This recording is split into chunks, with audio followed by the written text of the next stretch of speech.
விக்கிரவாண்டி சட்டமன்ற தொகுதி இடைத்தேர்தலில் பாஜக கூட்டணி தரப்பில் யார் போட்டியிட போகிறார்கள் என்பது குறித்த கேள்வி எழுந்திருக்கக்கூடிய நிலையில் அது சார்ந்த முக்கிய செய்தியை பதிவு செய்யவிருக்கிறார் நம்முடைய சிறப்பு செய்தியாளர் வேல்முருகன். இப்போ பாஜக, அதிமுக, திமுக போட்டியிடுவார்கள் என்பது தெரிந்த ஒரு விஷயம்தான் என்றாலும் பலமாக இருக்கக்கூடிய பாமக பலமாக இருக்கக்கூடிய அந்த தொகுதியில் யார் போட்டியிட போகிறார்கள் என்பது சார்ந்த விவரம் தெரிய வந்திருக்கா?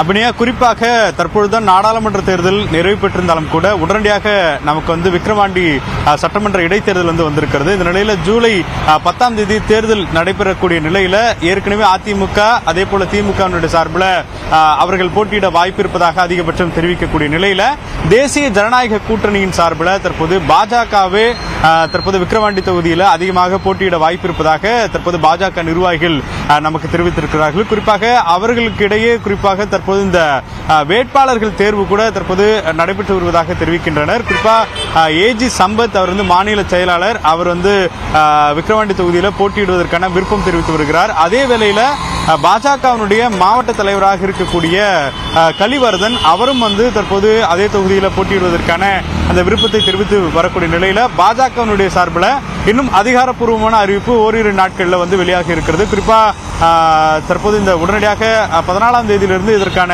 அந்த விருப்ப மனு தாக்கல் அப்படிங்கிறது இருக்கக்கூடிய நிலையில வேட்புமனு தாக்கலுக்கான அந்த பணிகள் தொடங்கக்கூடிய நிலையில உடனடியாக அறிவிக்க வேண்டிய ஒரு தேவை தற்போது பாஜகவுக்கு இருக்கிறது. குறிப்பாக பாஜக தலைவர் அண்ணாமலை இந்த டெல்லியினுடைய நிகழ்ச்சிக்கு பிறகு இன்னும் சென்னை திரும்பவில்லை. இந்த நிலையில இன்று அல்லது நாளைக்குள்ளாக இது குறித்தான இந்த ஆலோசனை அப்படிங்கிறது நடக்கணும் ஒரு புறம் இருந்தாலும் கூட பாமக வலுவாக இருக்கக்கூடிய தொகுதியாக விக்கிரவாண்டி தொகுதி கருதப்படுகிறது. ஏற்கனவே அங்க தொடர்ச்சியாக தற்போது மாவட்ட செயலாளராக இருக்கக்கூடிய புகழேந்தி போட்டியிடுவதற்கான வாய்ப்பு அவருக்கு இருப்பதாக தெரிவிக்கப்பட்டாலும் கூட பாமகவினுடைய தரப்பிலிருந்து கேட்டபொழுது இந்த இடைத்தேர்தலை பொறுத்தளவுக்கு இன்னும் தங்களுடைய நிலைப்பாட்டை எடுக்கவில்லை அப்படின்ற கருத்தை தெரிவிச்சிருக்கிறாங்க. ஒருவேளை அவங்க பாமக சார்பில் போட்டியிடக்கூடிய விருப்பம் தெரிவிச்சா தேசிய ஜனநாயக கூட்டணியுடைய தலைமையாக இருக்கக்கூடிய பாஜகவோடு அவங்களுடைய கருத்தை ஆலோசனை செய்த பிறகுதான் இந்த முடிவு எடுப்பாங்கன்னு தெரிவிக்கப்பட்டிருக்கிறது.